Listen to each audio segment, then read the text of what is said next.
Indeed it is. That is to say, if you were really to save out the money I give you, and then really buy something for yourself.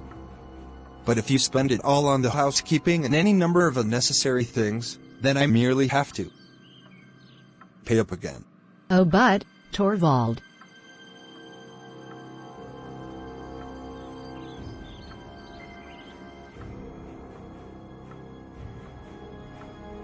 You can't deny it, my dear little Nora.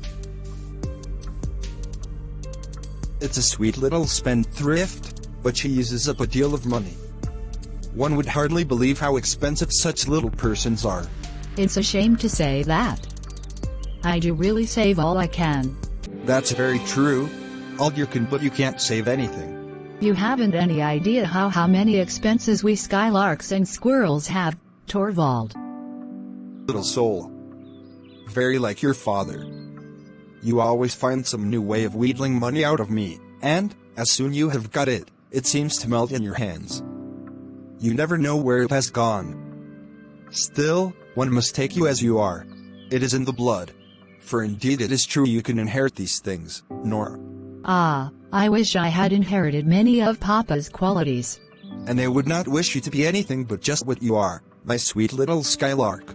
But, do you know, it strikes me that you are looking rather, what shall I say, rather uneasy today? Jai. You do, really. Look straight at me. Well?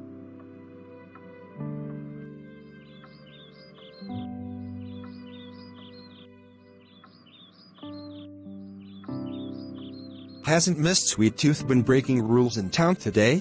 No. What makes you think that? Hasn't she paid a visit to the confectioner's? No, I assure you, Torvald. Not been nibbling sweets? No, certainly not. Not even take a bite at a macaroon or two? No, Torvald, I assure you really. There, of course I was only joking. I should not think of going against your wishes. No, I am sure of that. Besides, you gave me your word. Keep your little Christmas gifts to yourself, my darling. They will be revealed tonight when the Christmas tree is lit, no doubt. Did you remember to invite Dr. Rank? No. But there is no need. As matter of course, he will come to dinner with us. However, I will ask him when he comes in this morning. I have ordered some good wine. Nor you can't think how I am looking forward to this evening. So am I. And how the children will enjoy themselves, Torvald. It is splendid to feel that one has a perfectly safe appointment, and a big enough income. It's delightful to think of, isn't it? It's wonderful. Do you remember last Christmas? For a full 3 weeks beforehand you shut yourself up every evening until long after midnight, making ornaments for the Christmas tree, and all the other fine things that were to be a surprise to us. It was the dullest 3 weeks I ever spent. I didn't find it dull.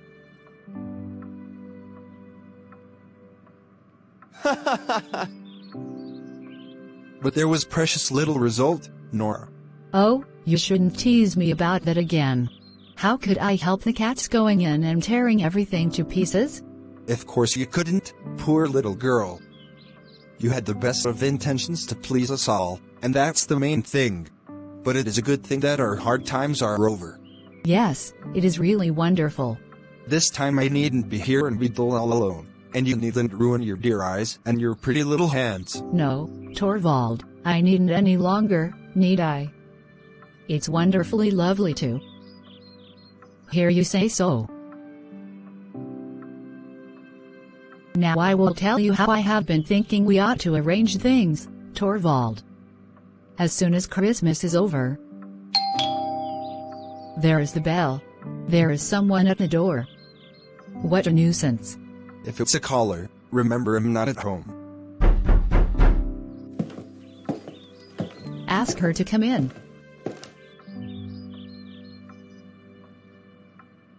Did he go straight into my room?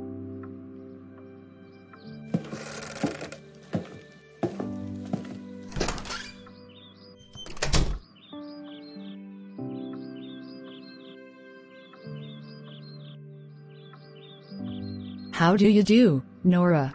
How do you do? You don't recognize me, I suppose. No, I don't know. Yes, to be sure I seem to. Yes. Christine? Is it really you? Yes, it is I. Christine. To think of my not recognizing you. And yet how could I? How you have altered, Christine. Yes, I have indeed. In 9-10 long years. Is it so long since we met? I suppose it is. The last 8 years have been a happy time for me, I can tell you. And so now you have come to the town, and have taken this long journey in winter. That was plucky of you. I arrived by steamer this morning. To have some fun at Christmas time, of course. How delightful. We will have such fun together. But take off your things. You are not cold, I hope. Now we will sit down by the stove and be cozy. No, take this armchair, we'll sit here on the rocking chair. Now you look like your old self again.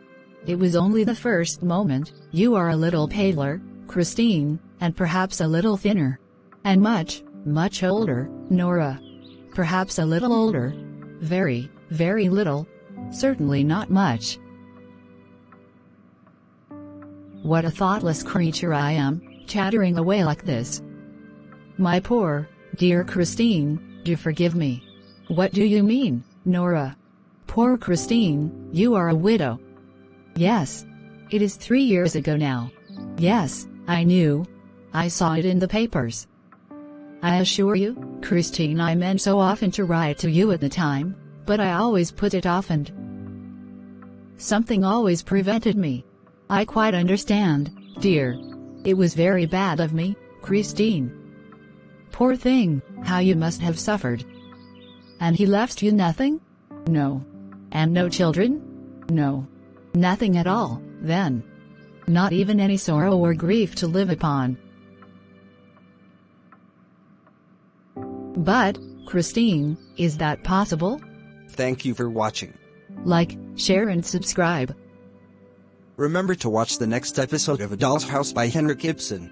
If you really liked this video, remember to drop your comment on the comments section below. Bye bye.